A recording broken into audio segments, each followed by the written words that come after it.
जय गुरुदेव, जय माँ गायत्री। सभी को मेरा प्रणाम।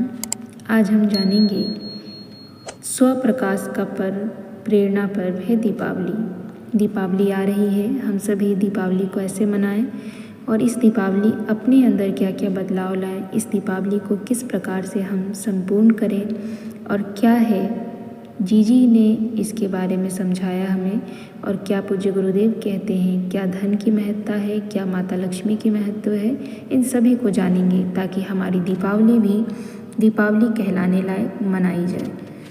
भारतीय संस्कृति में पर्वों त्योहारों का विशेष महत्व है। पर्वों के साथ उल्लासमय क्रिया कांड एवं प्रेरक सूत्र दोनों समाये हैं। कर्म कांड और उससे जुड़ी प्रेरणा, ये दोनों स्कूटर के दो चक्के के समान हैं। अंधे और पंगे की जोड़ी की तरह दोनों के सम्यक तालमेल से ही लक्ष्य तक पहुंचा जा सकता है। दीपावली की प्रेरणाएं भी जीवन को दिशा बोध कराती हैं। दीपावली को पर्वों का राजा कहते हैं। भगवान राम राष्ट्र के आध्यात्मिक उत्थान, अनौचित्य के विनाश तथा औचित्य की स्थापना के लिए राज्य सुख त्याग कर 14 वर्षों का वनवास स्वीकार किए थे। जब वे असुरता के प्रतीक रावण पर विजय प्राप्त कर अयोध्या लौटे, तब उनका स्वागत दीपमालाओं से सजाकर किया गया। कहते हैं तभी से लोग दीपावली मनाते आ रहे हैं। आज भी समाज में धर्म के नाम पर वितंडा फैलाने वाले रावणों, राजनीति के नाम पर राष्ट्र का शोषण करने वाले जरासंधों, कंसों, दुर्योधनों तथा राष्ट्र की अस्मिता का अपहरण करने वाले दुःशासनों की बाढ़ है। हम सबको इनके उन्मूलन के लिए समर्पित भाव से अपनी प्रतिभा, पुरुषार्थ, धन तथा समय सब कुछ न्यौछावर करना चाहिए ताकि इतिहास हमें भी दीपमालिका सजाकर याद करे।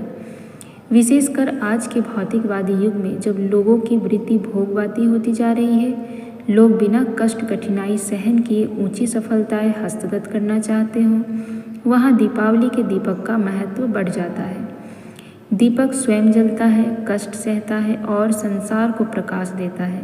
हम भी यदि सफलता हस्तगत करना चाहते हैं, अपने भीतर प्रकाश को प्रकाशित करना चाहते हैं, तो दीपक की भांति जलना पड़ेगा, तपना पड़ेगा, कठिनाइयों को चुनौती के रूप में स्वीकार करना पड़ेगा। कविवर गुप्त जी के शब्दों में, जितने कष्ट कंटकों में है उनका जीवन सुमन खिला, गौरव गंध उन्हें उतना ही यत्र तत्र सर्वत्र मिला।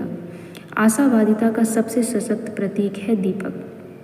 अंधकार चाहे जितना सघन क्यों ना हो, नन्हा सा दीपक उसे सदा चुनौती देता एवं अस्तित्व रहते तक उस पर विजय प्राप्त करता है।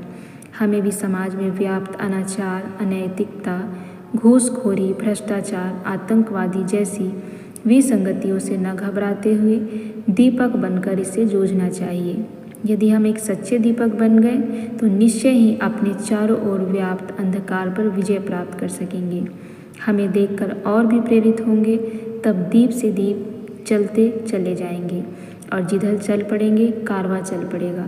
सामयिक कवि श्रीवेश्वर उपाध्याय ने शब्दों में कहे तो, जीवन पथ जो कंटकमय हो, अंधकारों का घोर प्रलय हो, किंतु साधना एक यही बस, पग प्रति पग गतिमान चाहिए, माँ बस यह वरदान चाहिए।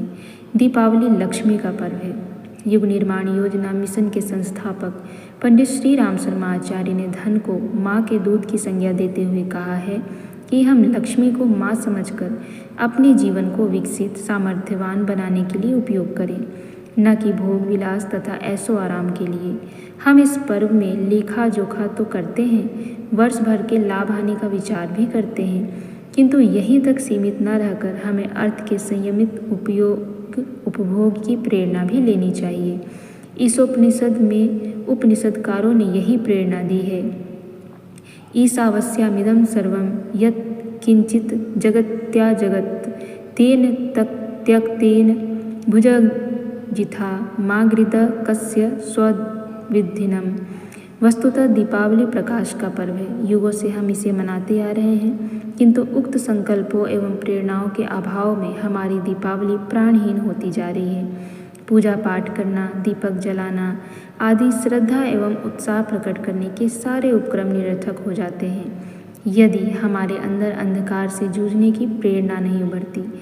अतः इस पर्व पर हम सब संकल्प लें दीपक बनने का, प्रकाश स्तंभ बनने का, मील का पत्थर बनने का, तभी दीपावली पर्व सार्थक होगा।